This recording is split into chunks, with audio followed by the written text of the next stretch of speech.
1% of Jews rapping, they ain't nice as me. 98% ain't live the same type of life as me. The judge gave me life and then they sent me where the life is be. That level 4 with depth and vice, the type of stuff they like to see.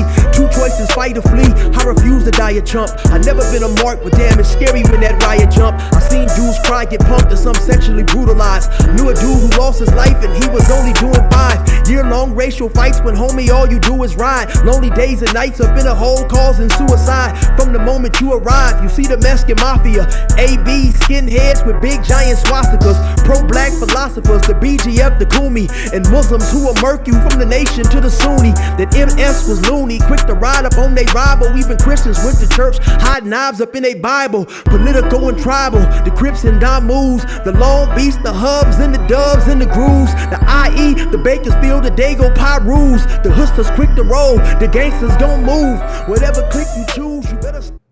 Say what's cracking, YouTube? It's your boy 16 to Life, and I'm back like I'm on a parole violation. Yard down.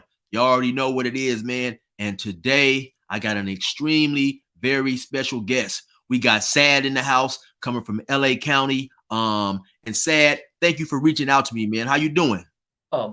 Thank you, Chill. Thank you. And no problem, because like I said, I've been watching you since the start, and I really appreciate your content, because I believe that you were intelligent, and you're very respectful, right? And you conduct yourself like a convict, and I appreciate that, Chill. So when you made the last video about the Asians, you show hella love to the Asians, right? From your perspective, and I feel the same way. So I feel like I'm gonna support Chill, and go on and collab with Chill and make content and do an interview for Chill, right? And I definitely appreciate that, man. And I think, because like you had told me during our phone conversation, a lot of people try to kick up, BS stories like it's problems with the Asians and the brothers. And the reality and the truth is the quite opposite. We get along quite well in prison and on the streets. There's never any problems and stuff. From time to time, you may have problems in the penitentiary, but that's going to happen when you have so many different people. But overall, there's no problems with the brothers and the Asians. And I definitely appreciate you for coming on my show. So Sad, tell us a little bit about yourself, man, as much as you feel comfortable talking about. How did you grow up and stuff like that? Okay. Yeah. So me, first and foremost, I'm an immigrant from South Korea, right? My details about my bio is very hidden, right? I don't really know. Only thing I really know about is my full original Korean name, right? And all I remember was I was born around 1977, and I remember living with my father, right? My biological father, and at the age of 4 or 5, right? This dude pretty much abandoned me to the state. And then I became ward of the state of Korea, and I went into the orphanage system. Wow. Okay. That was about 4 or 5. When I was 4 or 5 years old. Yeah. Mm-hmm. And then so, how long did you end up staying in the orphanage system and stuff like that? What was that like as far as you can remember? Because you said you was extremely young. Yes, I was. I was about the age of 4 or 5, right? But I still have a lot of memories, right? I don't know why, but me, I pretty much went to 2 different orphanages, right? I probably went to an orphanage for like, it's a long story, but first I pretty much did 2 orphanages. I went to one for like about 6, 7, 8 months, and then they transferred me to another one for about maybe a year and a half. And then I got extremely blessed and lucky, and I was adopted by a white couple from Whittier, California, LA County. Wow. Okay. And so after the adoption, then obviously you were brought to America. Yes. I immigrated to America through adoption. Yep. And so let me ask you, at the time you learned, if you can recall, that you were going to be adopted, how did that feel, when you found out that you were going to be adopted by the white couple in Whittier? Was that scary to you coming over to America then, or was that something that you looked forward to? Did it seem like a blessing to you at that time? Okay, so the time I got adopted, right, they believe I was about the age of 7 or 8, right? So my memory of me was pretty much, they came to me, right? And they just told me, they said, hey, hey, do you want to be adopted to these white people in America, right? And like I said, I was young. I was in an orphanage, I didn't have any family. So I was like, okay, right? I must have said okay. And somehow, like I said, I got blessed, man. These white people, it's pretty much like a bunch of Korean kids out of a catalog. And I got lucky and they picked me, You know what I mean? That's how I feel, you know. And Right. I don't know why they picked me, but you know, they picked me and they asked me, you know, they said, "Hey, do you want to go?" I said, "Whatever." And I was 7 or 8. I was like, "Okay, whatever." I'm not trying to live in an orphanage, you know. It was not good. So I Right. was like, "Of course, yes, I want to go to America, right?" So what was your first memories or recollections of when you got to America? Was it nice? Yes, it was very nice because back in the early 80s, South Korea was still considered a third world country because Korea just had a major war, right, in 1950 to 53 where they bombed all the infrastructure of the country, right? Everything. So it took a while to rebuild. So in the early 80s, Korea was still considered third world, right? So I was living in poverty in an orphanage. Does it make sense? So when I came to America, man, of course, I seen everything like, wow. You know, I was very, very blessed. You know, I have everything. You know, everybody. And so when you got to America and you started living with the people who adopted you, did they have any other children? Were you the only child there, No, or? no, no. They adopted one other girl, and then they had a biological son. So there was three. So basically, they adopted two and had one biological son. Right. Now, can you recall what was there like? Do you think they would be considered middle income, middle class? Were they rich? Um, yes, I think they were middle income because when I first got adopted, right, they had a motorcycle business. They had a motorcycle business. They were business owners, and somehow that went bankrupt, and he had to get a job. So I would say yes, they were upper middle class, and then when they had a bankrupt, then they became middle class. Right. Now, when you first arrived, I'm assuming they had TVs and all that type of stuff. Oh yeah, Were those things? Was all that stuff new to you and stuff, or? yeah, because in the orphanage, right, we had no running water. We didn't have like bathrooms. We didn't have like electricity, right? We didn't have things like that because, like I said, you Right. know, it's a third world country. I grew up in an orphanage. We didn't have none of that. So Right. of course, TVs. When I first came, right, I didn't even know how to use a toilet. To the truth, right? I did Wow. not. Yeah, it was like that, you know. Mhm. And real quick, Sad, I would just like to thank you for reaching out to me, Oh, no and problem. telling your story, man, because this is pretty intriguing and interesting. So I really appreciate that, man. No problem. And so I'm assuming, so when you came here, also was there a problem with the language barrier? Did you speak Oh English yes. or no? No, no, I didn't. You know, I went to ESL like every other immigrant, right? But because I came at such a young age, I think I lost the Korean language in the culture right real fast. By the Uh-huh. time I was maybe like 10, it was over with, right? Right. And now I'm fully immersed in the American culture, the language, right? I forgot all my Korean language and heritage since I was like, you know, 10. But when I first came, yes, it was very difficult because I don't know how to speak English, you know. I'm an immigrant. So yes. Right. And then you mentioned that you went to ESL. For Oh those yeah, of who course. may not be for those who may not be familiar or know what that is, can you explain what Oh, ESL is? ESL basically the English is second language. Basically, like if you're an immigrant and you come in here and English is your second language, then Mhm. you would take ESL classes, right? All Right. immigrants they take ESL. Okay. And so how was that, coming over here as a youngster? Were you teased a lot because you didn't speak the language, and because you was from Korea, where people did people make fun of you and stuff? Because I know sometimes kids can be very, very harsh. Right. Me, I was fortunate that I didn't really face racism for the whites.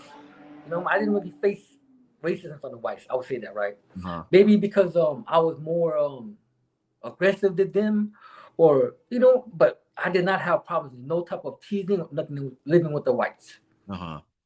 Now, Period. the school that you went to, was it a predominantly white school, Oh or yeah, oh was yeah, nothing but whites. Nothing. oh, okay. They rich whites. They're So like they accepted you, embraced you, all that stuff, huh? all that. I had when I was growing up living with the white people. I had rich friends. I'm not gonna say very wealthy friends. Very, Uh-huh. you know, yes.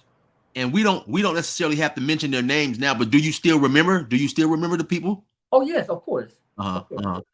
And so how was that like once you started going to junior high school and all that type of stuff? Hmm. I don't know. Like the older I got, right, the more I rebelled against the white parents, right? Because Uh-huh. they were very restrictive. The mama, she was like an Irish Catholic lady, right? And Mhm. she was real. They, they're too strict. I could not live under the. They were too strict, and I could not live under that system. So, like I said, by the age of 14, I separated myself and went to the foster care system, and that's when I've been on my own since the age of 14, 1991. And so during the time that you was living with them and growing up, did you encounter any other Asian friends in Whittier? Oh, of Or course. No, because from Whittier, we moved to a city called Hacienda Heights. That's okay, like right across that basically is right across the hill from Whittier. And right there, there's a lot of Asian. The Asian population is a lot over there.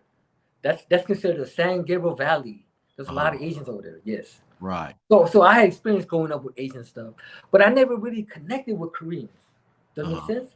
Because I don't really know about that anymore. I'm American now. right.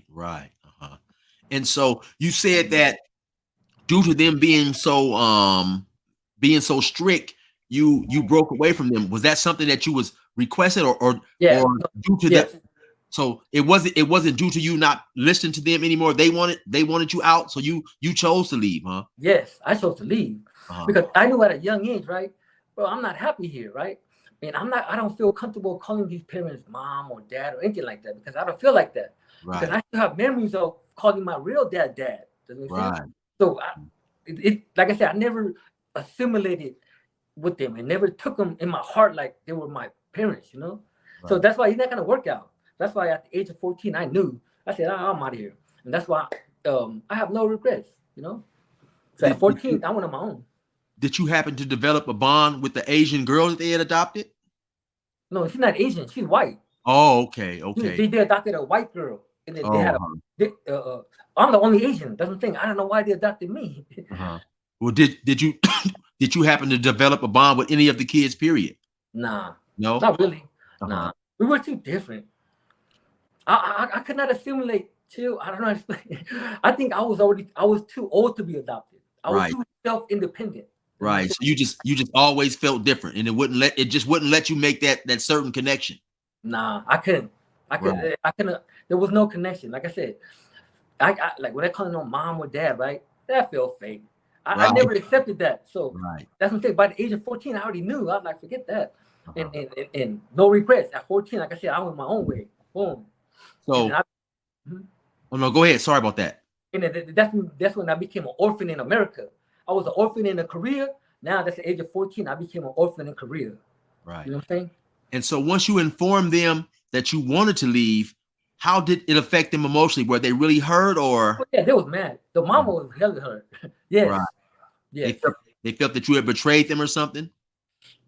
Maybe they were upset because I think they have to pay money too, you know? But anyways, yeah. But in hindsight, I wish I would have did it a different way, right? But at the same time, I still would have left. Does that make sense? But I just wish that I would have did it a more a better way, more friendly way. Right. Instead of going to the courts. A way that was probably less emotionally painful if you could have. Right. Because this one had to go to courts, right? Basically, I had to go to court and be like, man, I don't want to be with them. I want to go on my own. Does that make sense? If I didn't do that, that was like, traumatic to the mama. Right. I understand. And so what was it like for you at that age going back into an orphanage system when for the last 7 years you had lived with this family and you had, all the amenities and stuff like that? So me, I didn't feel negative or nothing, right? Because like I said, once I made up my mind, it's whatever, right? And me, I had a good experience. And that's what I'm talking about too. Like, this is the first time I encountered Black people, right? This is the first time I really encountered living with Blacks, because I was fortunate to go to a group home in Pomona, California, right, in 1991, and it was a couple named Kevin and Barbara Mack, right, and these are like educated Black people that had careers and they retired. So now they opened up a group home, right? And I was fortunate that I was one of the 6 that opened up that group home, and that's what I'm saying. That's the first time, like I said, I encountered living with Blacks and stuff like that. And my encounters were very good, positive. Right. And so you said, and that was in Pomona? Yeah, Pomona, California. They opened up a group home called Kevin Max. And I opened it up in 91. It was me, and there was 2 Blacks, 2 El Salvadorians, and a Mexican, And all the staff were all Blacks, So, like I said, it's just the age of 14. I grew up with Blacks and Mexicans, Right. And so what was your relationship like with the Blacks and the Mexicans? You guys got along good? Very good. Kevin Mack. To me, Kevin Mack, he was like my first mentor because, like I said, he was a very educated black man. You know what I'm saying? He had a career already. He retired. Now he opened up this group home, and this dude he very smart, very intelligent. Him and his wife, very intelligent. All the staff were black. They were all cool. You know what I'm saying? I got along with all of them. Very friendly, cool people, very good people. So at some point in time, did you ever get involved into the street life and stuff like that? Yes. So from the 14 to the age of about 16, right? But basically, I met somebody who inspired me to join a street gang. And in 1993, I joined an Asian street gang called TRGs. Yep. Okay. And so why do you think that you was drawn to the street gang? Do you think the guy who inspired you, that you looked up to him, or what was it about it that made you want to get involved in the streets? What attracted me to him was he was down. I don't know how to explain it. Like, he was down, right? And I felt like me and him were compatible because me and him, because bottom line, we're trying to get money, right? And he was down like we to get money. Right. So, what I'm saying? Me and him used to steal cars and get money. Right. Was he much older than you, or around the same age? Same age. Same age. But me, coming from me, I did not grow up with my neighborhood, right? My community. I'm pretty much an outsider that joined it. Right. That's why I joined my gang at a much younger age, which is about 16 and a half. I was down there 17 years old when I joined my gang, right? And a lot of my homies and a lot of my friends, they were gang banging like when they were like 12, 13, because they grew up in the hood. I didn't grow up joined it. Right. But like I said, I joined it when I was about 16, when I was still a teenager. But at that time, it's considered late still. To me, I was late. And so, how do you feel that you was accepted by the gang that you had just joined, considering that you wasn't, like you said, born and raised in the community or grew up in the community like a lot of gang members are? Were they embraced, or do you feel you had to do more to prove yourself? Or I'm gonna say both, right? The way I like this, it doesn't matter what race you are, right? As long as you show that you have heart and you can be trusted, right? Most likely you will get accepted into any group, right? Right. And some are more have egos than others, right? And for most part, like if you were an active member, I don't even like to use that word, but if you were like a on the front line, okay, I'm gonna use the word frontliner. If you're a frontliner, right, and you're really about gangbanging, when you see another person like you, you're gonna recognize that. Does it make sense? And Right. all people are gonna be. You're gonna have like minds, so you're gonna be attracted to each other. So it is what it is. Right. And we don't necessarily, not without necessarily mentioning the name or whatever, but is it okay to mention where in that gang, were your enemies other Asians? Were they black gangs? Were they Mexican gangs? Most of my enemies were, when I was growing up, were all Vietnamese gangs, right? And all the Mexican gangs from Long Beach, right? So those were pretty much all my enemies. Right. And we have a lot of enemies, but those were like my main ones, were the all Vietnamese gangs from Orange County and the Longos, and all the Hispanic gangs from Long Beach. Right. And Pomona, and Pomona, and Harbor area, my bad. Right. And now I noticed that you specify all the Vietnamese gangs, so it brought a question to mind. Was the gang you joined, was it primarily Korean or? No, the gang I joined is predominantly a Cambodian gang, right? Right. But our gang is a mixed gang because we don't discriminate, right? Because even in our title, our gang is called Tiny Rascals Gang. There's no Asian, no Oriental, there's no type of Asian specification in our gang. So our gang is multi-ethnically, right? So, but yeah. So, but majority, predominantly, is a Cambodian gang. Right. Southeast Asian. And I think myself included, I think a lot of people outside of the Asian community, we don't necessarily know the ethnicities or the different countries or stuff that you break down. Because a lot of times, to be honest, we'll just see you guys as Asians. So that's enlightening information, how you specify that, you have Cambodian gangs, Vietnamese gangs. Yes. Like Asian gangs, or just like any other gangs, right? For as far as like my community in my neighborhood, we are, let's say, we were one of the ones in the front, right, leading for Asian gangs, right, for representing for Asian gangs, because at the time, right, in the early '90s, that's when Asian gangs exploded throughout California, right? That's Right. that's when all the prisons. If you name all the prisons, right, a lot of them were built in the '90s. You know what I'm saying? Because at the time, Asians were gangbanging too. That's when we were establishing. You know what I'm saying? For the black, I believe it's the '80s. I think that's when it was really, really gangbanging, right? And then Right. for Asians, it was the '90s. That's when it was really, and you see a lot of Asians in jail everywhere, every jail, especially in California. And then it spread out nationwide. So we have a gang culture in California also. Does that make Uh-huh. sense? But a lot of people, I don't think, know about that or understand about that, you know. But we have our own gang culture, which has been firmly established, fought for, and is nationwide now. When did you first find yourself in trouble with the law and stuff like that? Okay, I said I did some stuff with the white folks, but I didn't go to jail, right? I didn't go to jail then. No, for real. That's not real. But yeah, the first time I went to jail was in 1994. I think I was 17, and I got caught for in a stolen car. Back then it would be called a G ride, right? Because we were young, we didn't have cars, so I always had a G ride, right? That's how I got around. So I Mhm. got caught in a G ride. Yep. In Right. Orange County. Yep. And so you end up going to juvenile hall. Yes, I did. Uh-huh. I went to an Orange County Juvenile Hall. And so what was that experience like for you in there? Did you have any problems being Asians? Were there a lot of Asians in there or? Okay. Okay. So when I went to first county, to Orange County Juvenile Hall, right?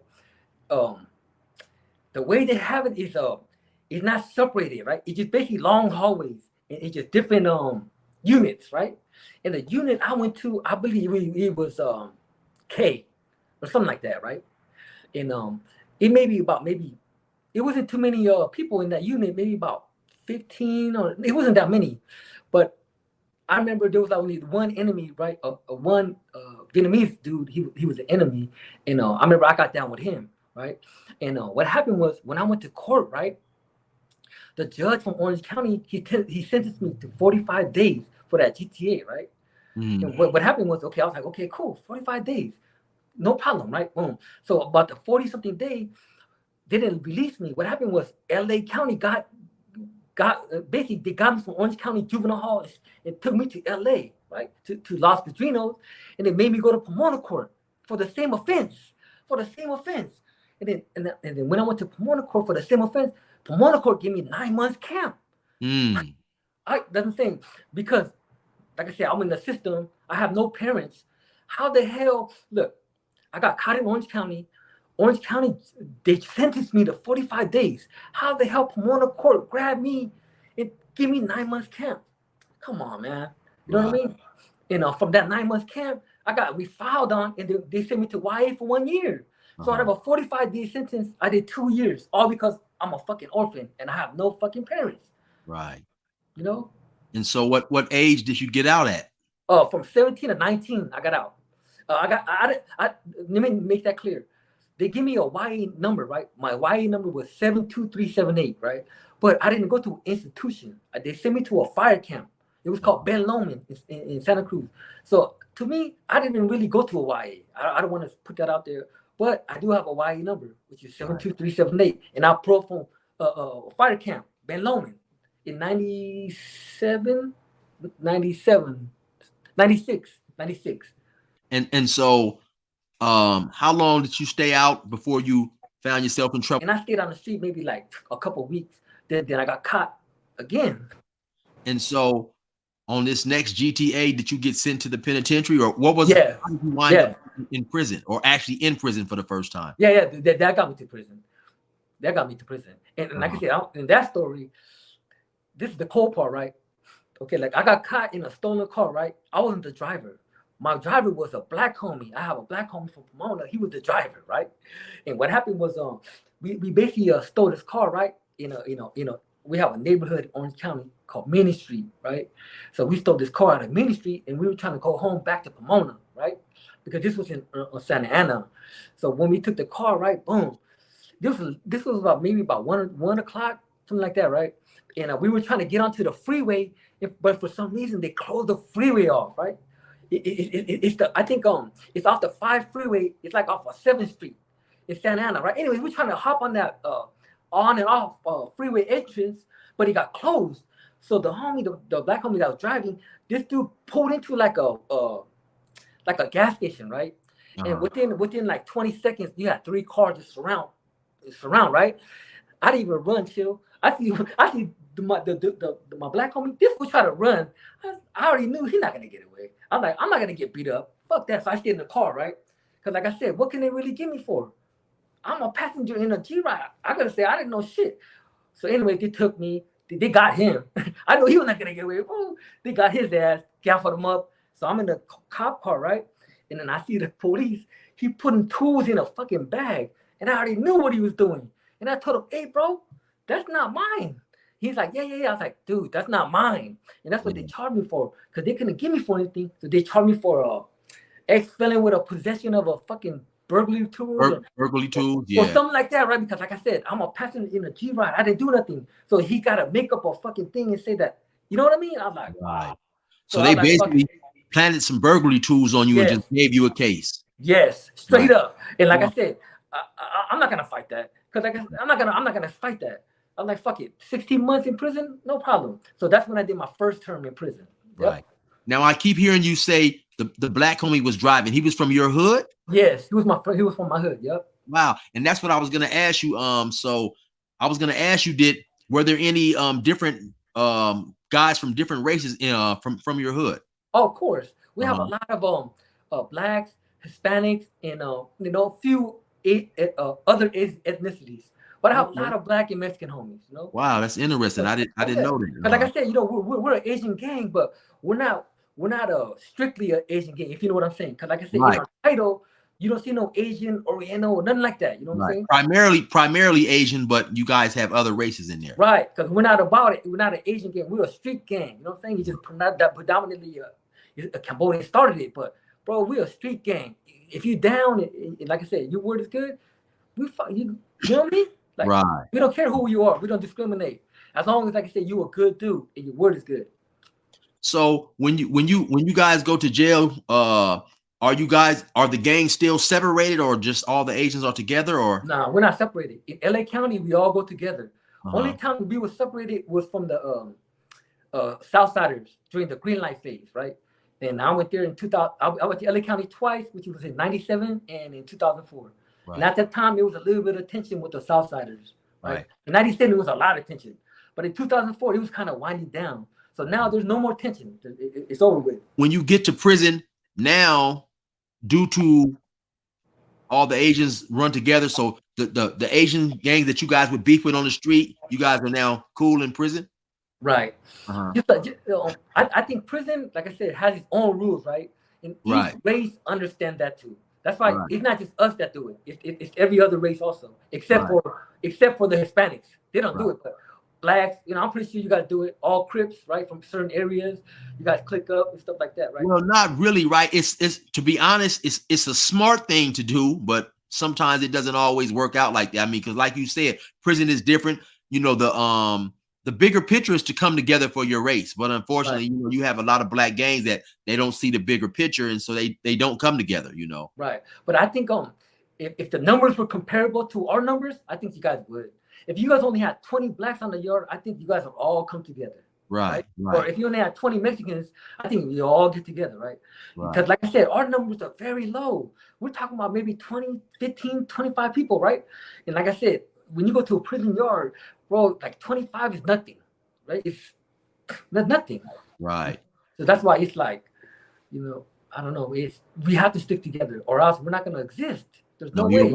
You're right, because for those who've never been to prison, California prisons especially is divided into different collectors by race, by cars, by gangs, and you have some gangs who have at least 25 people from one gang. Like he's saying, more than that. Much less an entire race. You may have 300 or 400 people of one race on a yard. And so like you guys say, if it's only 25 of you and you guys are divided and going against each other, it's not gonna be good. So no, you're right, Yeah, especially we don't get along with anybody. Right. We have no allies like that, right? Right. So That's why I'm speaking on public platform because it's to me it's silly now. Like, man, look, I'm not gonna kill my people on the streets, right? And then go in prison and be shut up, right? To me, I'm good with that, right? I know how that the game goes, but I'm not playing that game no more. You know what I'm saying? Right. I'm not, like I said, it don't make no sense to me. I'm not doing that. If worst comes to worst, I'd rather fight other races because that Right. makes more sense to me. Right. You know? No, most definitely. And you know Yeah. what? One thing I noticed about the Asians when I was in prison doing time, you guys were all extremely, what's the word I'm looking for? Extremely generous with each other. You guys, I never saw the type of relationship that some blacks had with other blacks and stuff. You guys always looked out for one another. You guys always spread. You go always ate together. What was that like? For me, right, it was a blessing because I'm an orphan and nobody looked out for me.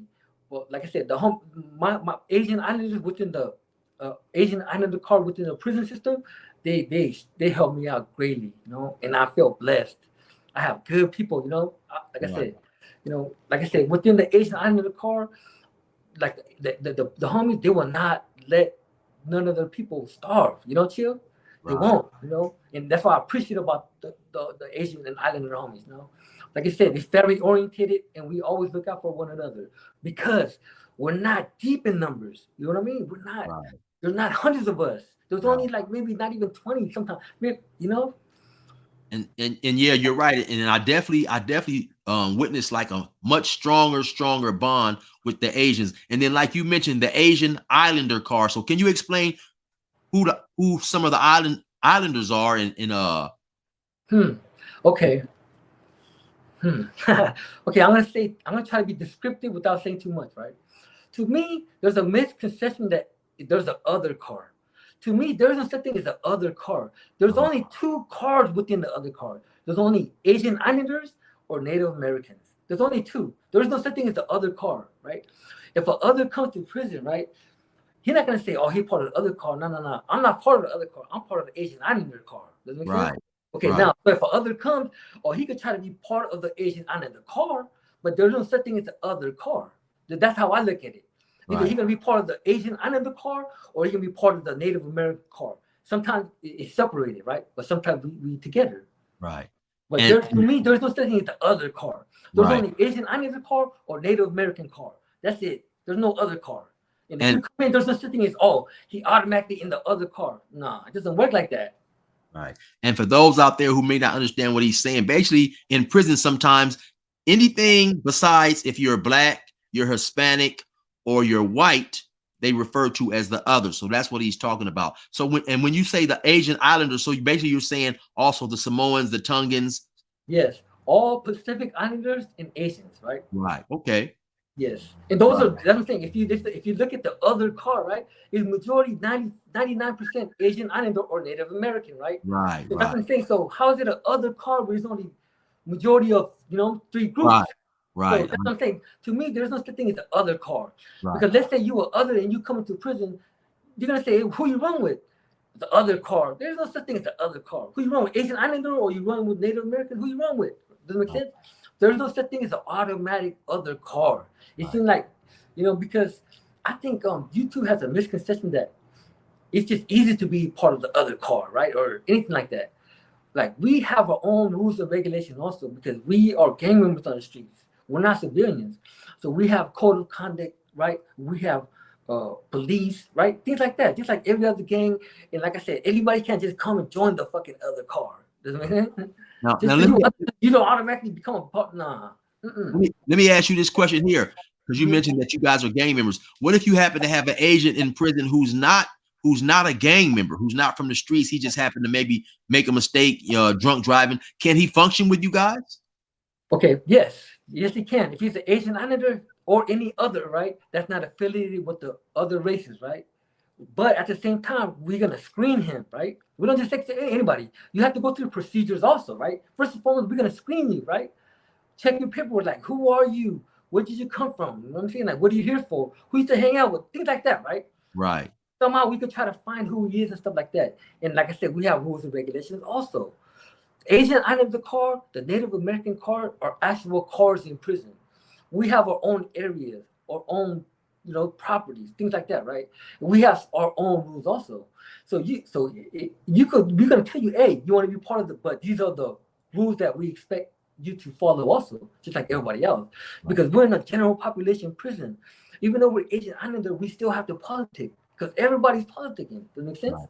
So you have to be willing to fight for the table, the everything. You know what I'm saying? Just like we are. Right. And so in prison, what was your relationship like with with the blacks and the Oh man. Hispanics and stuff Okay. like that? Because I've been to prison three separate terms.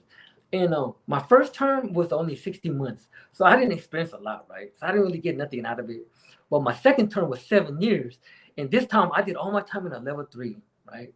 Level 3 cell living. And in a level 3, when I went to level 3, it was from 97 to 2004. So it was no upper tier, bottom tier. The program was they let the whole yard out. You know this too, Chill. When you was in Right. Iowa, right?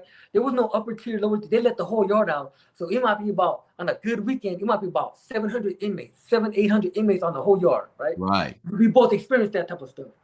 So So did you ever get caught up in any riots, melees, any type of stuff like that? yes, this term right here, I went to the shoot. I did a 3 shoot term on this, my last term, right, which was a 9-year term. After my 7 years in level 3, I paroled for 8 months, and then I caught another robbery case, and they gave me 9 years for that. And in that term, I hit the 180s in the shoot program in that term. So yes, I have. So I've been to, like I said, I did 3 shoot terms. In all 3 different facilities. I did a shoot term in Corcoran Shoe, in Tehachapi Shoe, and Pelican Bay. I didn't actually make it to the Pelican Bay Shoe, but I was just waiting for a year to go there. You know, And so out of all the prisons that you done time at, which one do you think was the most violent? I'm gonna say the most potential for violence was New Folsom. New Folsom was, to me, the most dangerous one. But next to that is I'm gonna say Pelican Bay. But to me, New Folsom was dangerous to me compared Right. to Pelican Bay. So you saw a lot of violence at Folsom, stabbings, riots, all Nah, that stuff? I did not, because when I got there, I did not stay on the yard too long, Chill, Oh, okay. because there was a issue. There was issues, right? And there was a Korean dude who posed a threat to the security of the other car, right? And he had to be removed. So I had to participate in a removal with another Korean. So I only stayed on that main line for maybe like 6 months, and then I caught another shoot term. Mm-hmm. But when I was there, right, man, New Folsom was for a 180 prison. I think that's the best 180 prison, I believe, right? The program was, everything was cool. Location. The main thing I remember about New Folsom is the water quality. I don't know if you trip on things like that, but me, the water quality from New Folsom was like Avion water compared to Corcoran, because I just came from Corcoran, right? I don't know if you pay attention to things like that, but man, that's the first thing. Like, the water quality was delicious compared to Corcoran water. I definitely paid attention to that in prison. And like you said, some of that water was unbearable. Some of that stuff was undrinkable, and it was horrible. And for people who've never gone to prison, I don't think that's one thing that they realize, that just small little stuff like that, man. Not having good water, not having fresh water, because the majority of our water comes out of the bathroom. I mean, out of the sink in our cell. And from what I heard, a lot of that water is basically what do they say? It's recycled. Yeah, it's basically just recycled. And of course, it's not filtered and none of that stuff. So just those small little things, mean a whole lot. Yes, me, like I said, me during time, I really care about living conditions, right? And I really push for that. Like, when I go to a cell, I want there to be adequate airflow.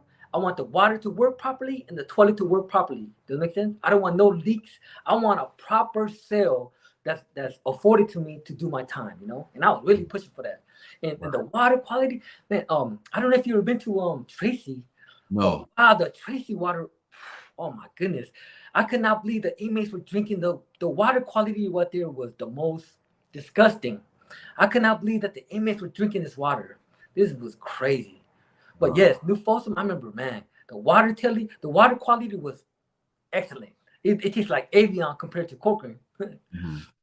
And so, how was your relationship, the Asian relationship in prison with the blacks? it was kind of weird too, because from my experience, right, from coming through level threes, like I said, we program on the same side of the day room, right? So we share equipment, so we interact everyday basis, right? And I had a lot of friends who were blacks in level threes, right? We used to play chess, cards, basketball, work out together, everything, right? But when I got to the 180s, it was different, chill. Now we were programmed with the Asian Islanders were programmed with the Southsiders, and that's what was a big difference to me from the level three to the 180s. It seemed like to level threes, the Asian Islanders were programmed with the blacks, but in the 180s I went to, we were programmed with the South side. Right. So that was the major difference. And I've never heard of that. I've seen Asians who've chose to program with the Southsiders, but it's been like one or two of them. It's never been the whole collective. Why? Do you know why? Why certain yards do and certain yards don't? I don't know, chill. I like me. I just when I get to the yard, it's just the program is already established, right? Right. Whatever's going on, you just right. follow. And like I said, it's just a time when I got to New Folsom, we were programmed with the Southsiders. Does it make sense? And I went to Pelican Bay, we were programmed with the Southsiders. When I stopped detached, we were kind of programmed. We were like, kind of beefing with like tension with blacks too. So all I'm saying is in the 180s, it was different. And that's why it was kind of like weird. Because after I did my shoe term, right, they sent me to a BMU program. I don't know if you heard of the BMU. But yeah, they sent me to a BMU program in Pelican Bay in B facility. And right there, everybody was locked down. So the Asian Islanders used to go to the concrete yards, right, with the South side and the whites, right? And the first time I went to the concrete yard right there in 7 block, I was like, damn, this is crazy, right? Because like I said, I never been to a concrete yard with Southsiders like that. You know, so it was very, very surprising, because like I said, coming from level 3, we used to mainly program with blacks, Right. And I've never been to a BMU, but that's the behavior modification unit, right? Yeah. So what does that consist of? It basically like it's a disciplinary program for people that's coming at the shoe. It's a step up program, right? It's basically CDCR created something out of nothing, and they're punishing people that's coming out the shoes instead of just letting you program on straight to the main line. They're making you go through this fucking step up program called BMU. And when I got there, I was the last class to go through that, and they shut it down in 2009, right? So I'm so glad they cut it because man, that was some bogus stuff. Because like I said, you did your shoot term already. Now you're supposed to go to the main line, but you have to go to the step up program where they take all your property now. Does that make sense? Then you got to start from this, step 1, 2, 3, stuff like that. Like man, forget that. Well, basically, you have to just stay disciplinary free and behave and stay out of trouble before they'll put you back on a regular main line. Yeah. Yes. That's crazy. And but they shut that down though. I'm so glad. So what was it like when you was doing your shoe? I mean, people always say that, when you're doing that time isolated how were you able to maintain, your sanity and just being in that small confined space? And also, were you by yourself or did you have a cellie? Yes. The first time I really went to the shoe was in Corcoran shoe, right? Which was in 484 left. And I'm so glad I went to Corcoran because I had 2 revelations, right? Or personal self epiphanies, yes. I would say that, right? Something like that, which was a belief system, right? A belief system. And I learned about the law, right? I got introduced to legal training, right? And like I said, a black inmate inspired me greatly to learn about the law, right? And learn how to enforce my rights, So during my first, like when I was doing the shoe, I did not have a cellie. When I was in 484 left, I did not have a cellie. I didn't have a TV. I didn't have anything. I was just by myself. So I did a lot of self-reflection, and that's why I'm so glad I went to corporate. Wow. So you done 9 months. You done a 9-month shoe. No. That one was a 14-month shoe. 14. Oh, so the first one was a 14. Mm-hmm. So how long? So you done a 14-month shoe with no cellie, no TV, no nothing, huh?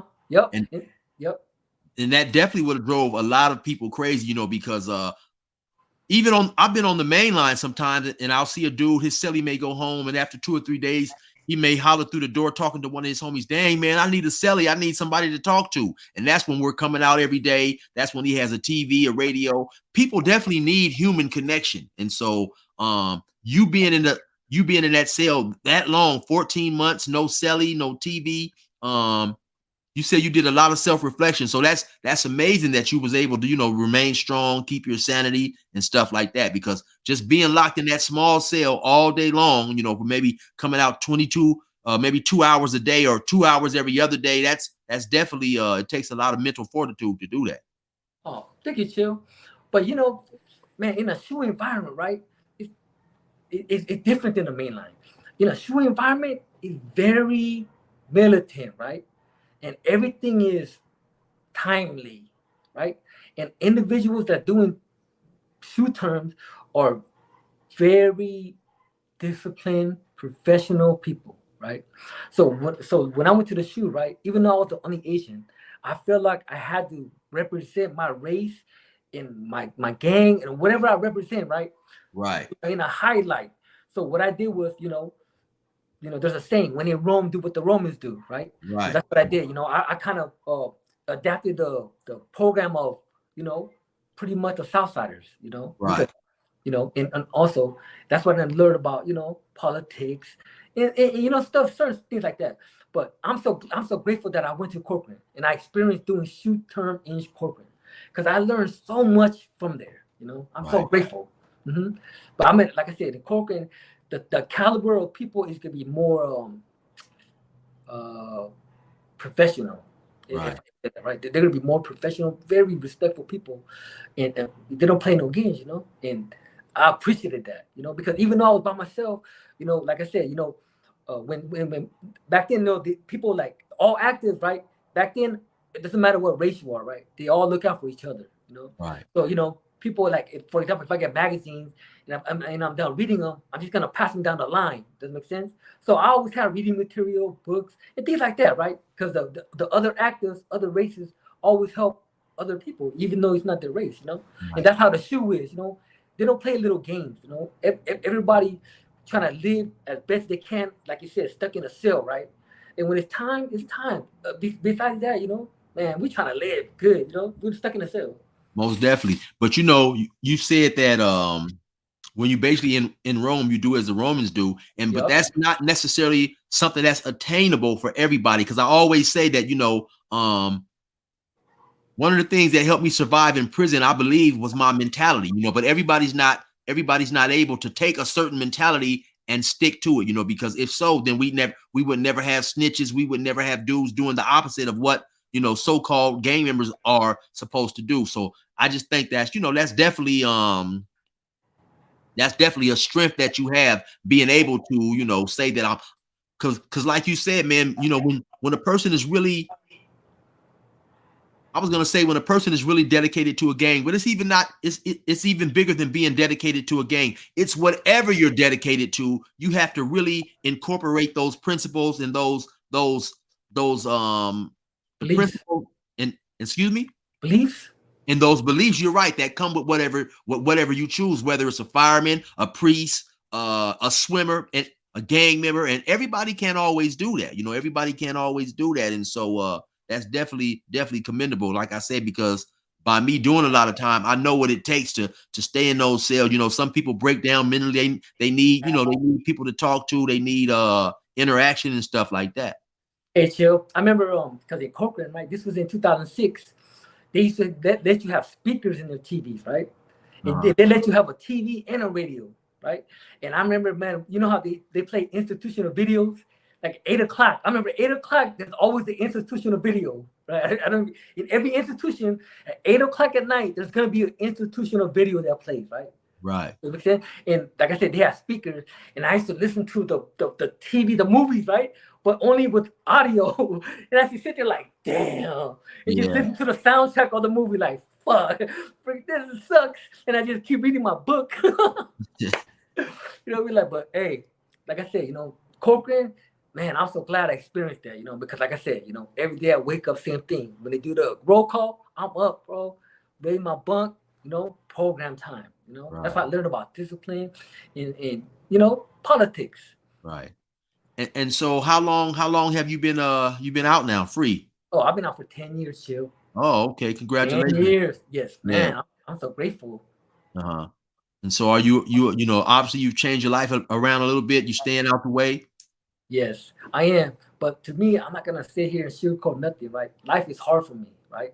I don't have no happy ending, none of that. Because like I said, I don't have family members, right? Right. I'm an orphan, so but me, I live a good life. I live very, very good. I'm very, very happy. Right. Well, hey man, is there anything else that you'd like to say or add or that you once said? No, I'm good. Thank you, Chill. Thank you for allowing me to speak on your platform. And it was nice meeting you, Chill. And I guess one quick last question: how is now that you're free? How's the relationship, with the blacks and stuff? Because that's something that you said you wanted to stress, that sometimes people try to make it seem like there's a problems with the Asians and the blacks, and your experience has been the opposite. No, see where I live, there's no tension with Asian and blacks, right? But I think YouTube could spill over into the real streets, right? So when they kind of fabricate and manufacture like a fake hate, right, just to get views and stuff, that's false. That shouldn't be. But at the same time, people do crazy stuff, like I'm not gonna say what race, but people do attack older people, and right, women, right? So that's right. why when people say things, they might say, "Oh, he's only talking," he's not. But at the same time, there's people that supposedly are mentally unstable, right? So in a way, I think it has to be talked about, but at the same time, it's not no we're at war, nothing like that, Right. Well, like I said, where I live at, Asian, black, we coexist good. There's no problem, that's for my area. There's no problem, Right. Not at all. And like you said, sometimes you have people who may be mentally unstable, or people who may not be, and who do things that's frowned upon by all races, by all gangs. Right. And when stuff like that happen, we can't let it, like, say you might have let's just say, for instance, you might have a green guy attack a purple guy. And so we can't let that one act by the green guy represent all the green guys. Right. You know what I'm saying? To say that without putting races out there and stuff like that. And I think sometimes that's what people do. They want to try to let one action say it reflects the whole race, and that's where a lot of the BS comes in. And that's something that we have to be smarter and realize that you have idiots in every race. So I agree. we don't all agree with the actions by some of our people. Do things that we don't even agree with. So that's the thing that I think everybody has to keep in mind. One person doesn't represent everybody. Right. And also, like I said, there's always room for compromise, right? There's no such thing as constant warfare, right? There's always room for compromise, And if we could solve a problem, why not? So why bring war and problems for no reason when it could be mediated out? You know what I'm saying? Yeah, I agree with you, said, and you are extremely intelligent and extremely articulate, and I definitely appreciate you coming on, sharing your views, sharing your experiences, stuff, man. And it's been a real pleasure in talking to you. Thank you, Chill. Thank you for having me. And you already know what it is, man. It's your boy 16 to life. We got Sad coming through. We appreciate you. Resume normal program. Them crackers let me out the gate, now the pressure's on. We about to get this shit straight like a pressing cone. The wrong cat to get aggressive on. I bring the bitch up out of niggas while you think they got them dresses on. My reach long and that's the best type. To have some dirty white boys come and smoke you like a meth pipe. And leave your chest bright red like a fire truck. Kicking your mom's door at night, nigga, and tie her up. I'm wild as fuck and I'm respected by the new youth. I put this pistol in their ear like a Bluetooth. I blow their brains on their new coupe. And have red everywhere just like a function full of soup whoops. Tell your troops I deal with beef like a butcher. My 4-5 pump more guys than Ashton Kutcher. Line pusher, quick to bury your clown. Nigga, I stayed in the park like the merry-go-round. Get it? That gang greasy bitch, that gang need me. Oh, you niggas don't know my name. That gang greasy bitch, that gang need me. I'm out here doing my thing. That gang greasy bitch, that gang need me. I swerve in my own lane. That gang greasy bitch, that gang need me.